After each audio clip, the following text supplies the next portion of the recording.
The past isn't dead. It isn't even the past. In fact, sometimes it bleeds right through into our present. A bookstore becomes a clothing shop from the 1950s. A hotel materializes from the 1870s. A boat captain tries to murder a college student 70 years after his execution. I'm Carol Ann, and welcome to the InBetween.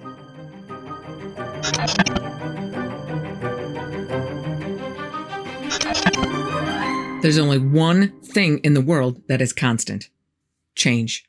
Summer rolling into fall, rivers carving valleys, your little baby growing into a man. How do we measure these changes? Time. A soldier marching on in perfect step. Whether you're counting every second from a prison cell or losing track of years alongside the love of your life. But what if that's not really how it works? What if time's not a fluid reality, but more like an infinite film reel? Each frame a frozen moment, an endless succession of moments going by so quickly it gives the illusion of a graceful existence. All moments, every frame, past, present, and future, already existing. We just can't see them, except sometimes we can. Moments where the universe projector glitches and more than one moment is showing at the same time. When we walk from our suburban driveway in 2025 into a cornfield that existed on that same spot in 1950. Some people call these moments of double reality a time slip. Obviously, I have no way of knowing if the theory I just laid out is how these temporal shifts occur, but we do know they occur. One of the most famous accounts of these time glitches happened in the summer of 1901. Charlotte Ann Moberly and Eleanor Jourdain, two highly educated, lifelong English academics, traveled to France to visit the Palace of Versailles. On the warm afternoon of August 10th, they set out specifically to go see the Petit Trianon, which is kind of like a private she shed for the queens, once used by Marie Antoinette. It's a decent distance from the main palace, so the two women set out expecting nothing more than a pleasant walk. As they stroll through the gardens, the path gets confusing. They're on the right path, but they end up wandering in circles as this oppressive feeling creeps over them. The landscape around them shifts. The trees and plants are totally still.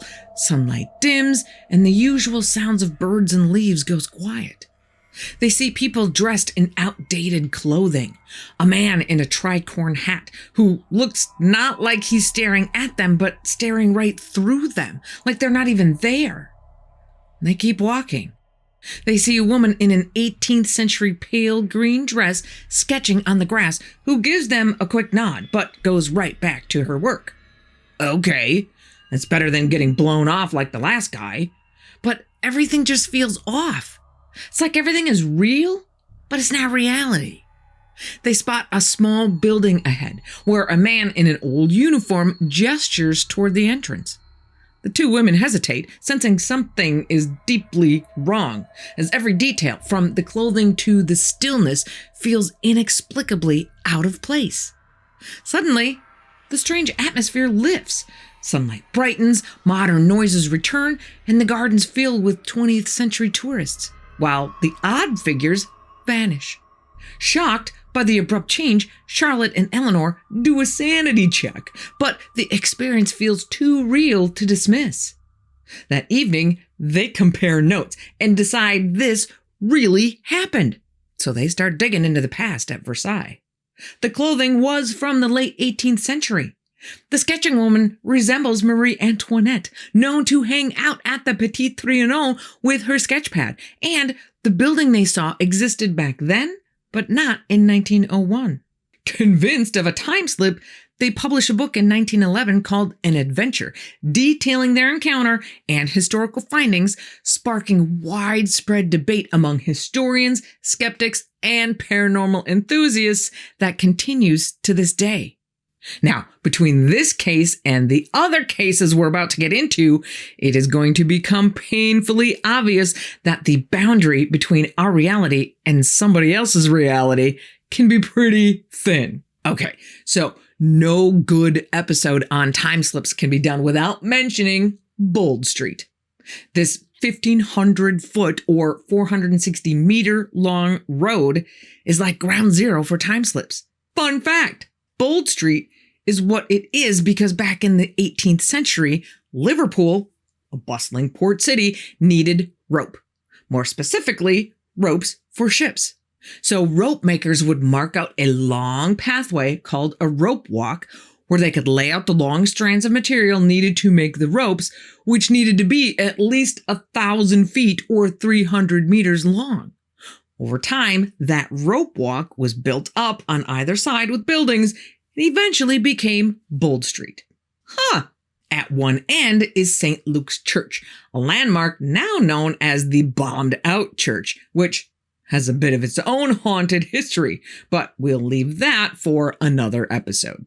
Probably the most famous time slip experience happened on Bold Street in July of 1996. Frank, a no-nonsense off-duty police officer, is walking toward Bold Street to meet his wife at Waterstone's bookstore. As he steps onto Bold Street, the modern bustle fades, giving way to a quieter scene. He sees the people around him wearing clothes from what look like the 50s. Men in suits and hats, women in dresses, and old vintage cars line the road. Quietly freaking out on the inside, Frank takes in as many details of the environment as he can. Everything feels real, not staged, with a vividness that is totally unsettling as he tries to absorb it. He notices that Waterstone's bookstore is no longer there, replaced by Cripps, a store with 1950s-style stuff in the front window. Frank then spots a young woman in modern 1990s clothes, looking really confused, standing in front of the bookstore, now clothing store. She hesitates, but then starts walking into Cripps. So Frank follows her. As soon as she crosses the threshold, the scene instantly shifts back. Waterstones reappears, modern sounds and sights flood in, and the street returns to 1996, leaving Frank shocked by the sudden change. He meets his wife inside, who has no idea of what just happened to Frank. Curious, Frank researches and discovers Cripps is a real 1950s Liverpool store where Waterstones now stands, something he didn't know before. And Frank is not the only one. Not even close. He's not even the only one to have an experience in front of Waterstone's bookstore. I guess that must be the place to go. Carol is one of many other such people. One beautiful sunny day, Carol is sitting outside to eat her lunch just outside Waterstone's bookshop. She feels the sunshine dimming and hears the usually busy street becoming quieter. She looks up to see what's going on just as a man in a 1950s-style suit sits down on the other end of her bench and starts up a conversation. Carol, not ungrateful for the brief company, plays along. However, she's pretty much done with her lunch, so she gets up and turns toward the garbage can to throw away her trash. When she turns back, like literally less than 5 seconds later, the man is gone. Stunned that this guy could get up and leave so fast, Carol looks around but doesn't see him anywhere. At the same time, the sunshine comes back and the usual crowds of people reappear. Steve, a local Liverpool guy who's familiar with Bold Street because he used to work there, walks down the street to meet his partner at a bank on Hanover Street, right at the end of Bold Street, when he notices a store with a new front window display and thinks, interesting. That place has been empty for years. Well, good on them, I guess, and keeps walking. Then he sees the model shop has shifted back to its original spot from over a decade ago. Now that's really odd. He starts looking around and sees cars on the street look new, but from a couple of decades ago. And people's clothing and hairstyles are also about 10 to 15 years out of fashion. The street feels oddly quiet, and what he can hear sounds muffled. He finally makes it to the bank, meets his partner, and they go in the bank where everything seems normal. They do their business and walk back out and back onto Bold Street. Everything's normal again. The model shop is back to where Steve last saw it, and the store with the new display is empty again. Do you want my head to explode? Jane, A university student in Liverpool in the mid-2000s walks down Bold Street one blustery, overcast September afternoon around 3 p.m. to meet a friend at Central Station for drinks and dinner. As she's walking, she calls her friend on her phone to say, "Hey, I'm almost there," and the two keep chatting until halfway down the street, the call drops. Looking up, she finds herself in the middle of the perfect movie set. Horses and carriages roll by, mud and straw all over the road, and people wearing elaborate gowns and suits with tails and hats. Real burning oil lamps line the street. The scene buzzes with a calm, vibrant energy as an elderly man sweeping outside a shop shoos Jane off to the side. Jane, more than a little startled, is thinking, "Holy crap! They gotta be shooting a movie, and I just walked into their shot." After about a minute of looking around, trying to get an idea of what is happening and how she can get around it so she can get to where she's supposed to be, she glances back down at her phone to redial her friend. And when she looks up, everything goes back to normal. The horses, costumes, and lamps vanish. Jane, although slightly dizzy and very confused, keeps walking and meets up with her friend about 5 minutes later and tells her what happened. Her friend had actually tried to dial Jane back when their call initially dropped, but her call wouldn't go through. Only later, after doing some digging, does Jane find out that she isn't the only one to experience weirdness on Bold Street.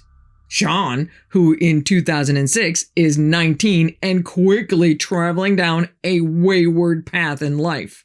He's just helped himself to some not-so-free merchandise and finds himself running down Hanover Street, which is a street at the end of Bold Street, away from a security guard who's chasing him. Trying to shake him, Sean turns into a dead-end street called Brooks Alley. By this time, he's done. He's totally out of breath and starts to get a tight sensation in his chest. As he just stands there gulping in air and waiting for the security guard to round the corner any second, he realizes that his shortness of breath isn't a problem with him, but with the atmosphere around him. He waits for a few more seconds. No guard. Thinking he's given him the slip, he walks back out of the alley and takes a left onto Hanover Street, heading right towards Bold Street, but soon realizes something's wrong. The road looks different. He sees cars driving by that look very old-fashioned, and people around him are wearing really odd clothes. Crossing over to Bold Street, he notices that there are traffic lights where there weren't before, and bushes growing around the building on the corner called the Lyceum that also weren't there before. He keeps walking up Bold Street as the feeling that something is not quite right gets stronger and stronger. He starts to panic. He realizes that somehow he has stepped back in time and has no idea how to get back out. Then he remembers his cell phone. He takes it out of his pocket, but no signal. Now he really starts to panic. Standing there, trying to come up with some kind of impromptu flowchart in his head of what to do when you've slipped off of your own timeline, he spots a kiosk selling newspapers. He runs over and takes a look at the front page of the Daily Post. There in bold lettering is the date, May 18th, 1967. Holy crap! He has no idea what to do. What happens if he can't get back to his own time? He keeps walking up Bold Street another block or so until he reaches the H. Samuel jewelry store and decides to try his phone again. And this time, it works. With an "oh, thank God" sigh of relief, he looks around and realizes everything's back to normal. However, when he looks back down the street from where he just came from, he can still see, down at the end of the road, people still walking around in 1967. By this time, Sean has seen enough and dives onto a bus to go home.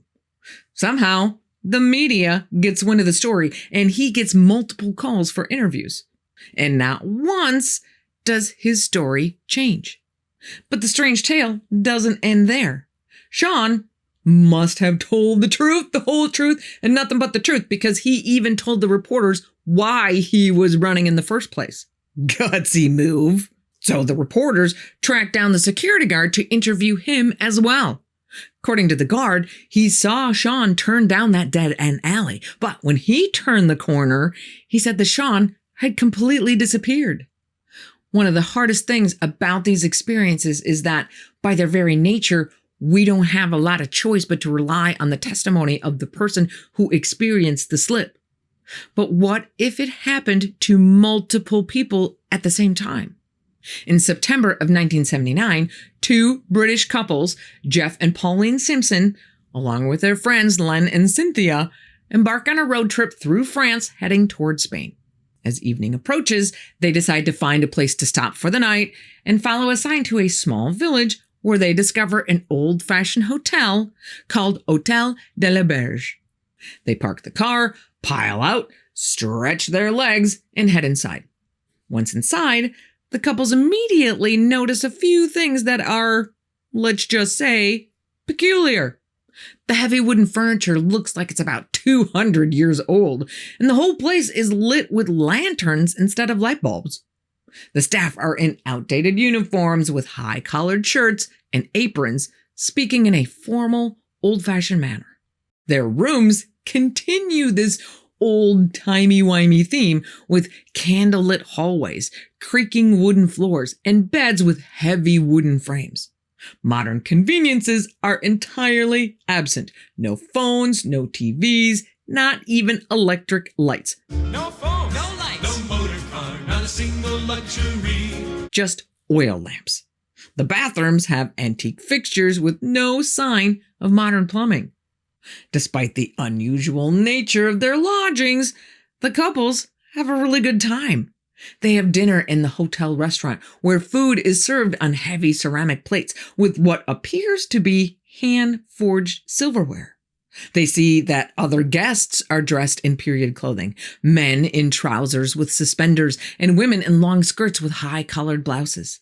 Yet no one seems surprised by the four modern people in the room. After a good night's sleep, they enjoy breakfast before they leave. They go to settle the bill and are shocked at how small it is. They thank the staff and continue their road trip to Spain with a plan to stop at the same hotel on the way back. Several days later, as they drive back through the same village, they discover something impossible. The hotel is completely gone. Where it once stood is now an empty, overgrown patch of land. Confused, they start asking anyone around, "Hey, what happened to the hotel?" But no one's heard of it. One old man who's lived there his entire life said there was never a hotel there. Well, that can't be right. So they start digging into the history records of the village. And wouldn't you know it, a small inn matching the description of where they stayed had been there, but had been destroyed in a fire over 100 years ago. But nothing had ever been built in its place. Despite their continuing search for answers, the couples never find an explanation for their night spent in a place that should not have been there. They hadn't just glimpsed a vision of the past. They had physically entered the hotel, interacted with staff and guests, eaten meals, and spent an entire night in a place that hadn't existed for over 100 years. Of course, the biggest question in all of this is, what is a time slip? What exactly is going on here? Well, obviously, we don't know. If we did, there wouldn't be a need for videos like this one. Some people think certain locations can hold imprints of history that allow people to briefly step into a version of the world that no longer exists. Or maybe it's a portal at a thin spot between two different dimensions. Maybe a wormhole. Most scientists would say it's all in your head, not just psychologically, but physically. Human perception of time is notoriously flexible. Think how fast a boring day drags versus a thrilling hour flying by. Explanations like temporal lobe glitches, vivid imagination, or even mild dissociation could account for time slips. For instance, epilepsy, or just plain epic levels of stress can trigger hyper-realistic hallucinations, blending memory or cultural imagery like an old movie into something that looks and feels like another place and time. Sleep paralysis in hypnagogic states, whose liminal moments between wakefulness and sleep can also conjure bizarre time-bending experiences. Add a dash of confirmation bias or folklore, and a foggy street might feel like 1800s London. And while those explanations might account for some of these experiences, it does not cover all of them. It doesn't account for 4 people all experiencing the same overnight experience in a hotel that hasn't existed for over 100 years. It does not account for witnesses verifying the story by attesting to the fact that the witness disappeared, or witnesses being able to describe details about their encounter that were outside of their knowledge at the time. In any case, I think it's fair to say that we are not going to be able to come to any grand conclusions on this one at this moment. So instead, I'm going to leave you with the creepiest of all time slip encounters.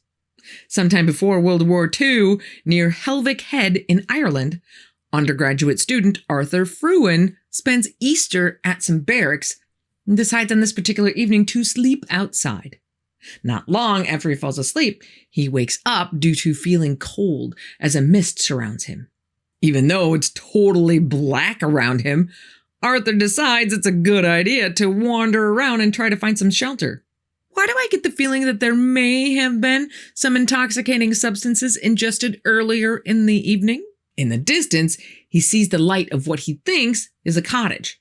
He makes his way to the light, and as he gets closer, he discovers that the light is coming from the open hatch of a boat. Arthur looks down the hatch and sees an older man mending a fishing net across a table.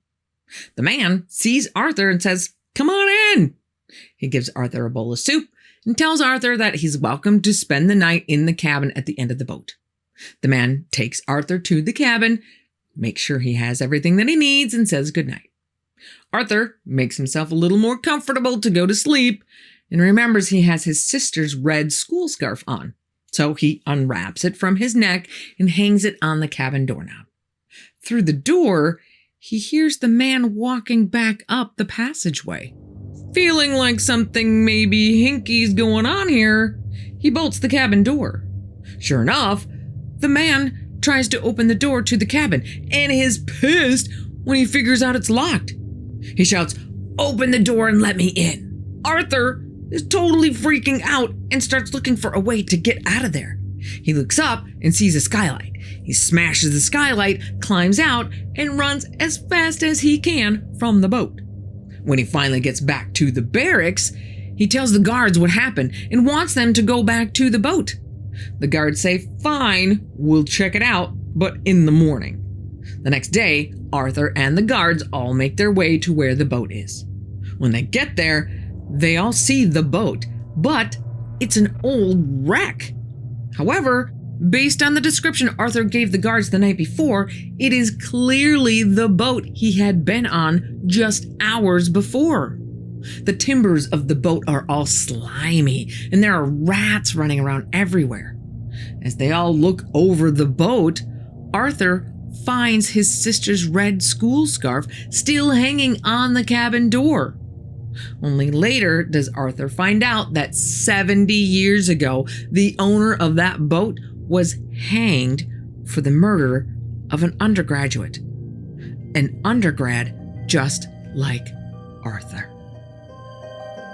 I had no idea there was such a thing as a creepy time slip story, but I am very excited to be proven wrong and to be able to share the love with you all. Be careful out there, and I will see you here again on the In-Between.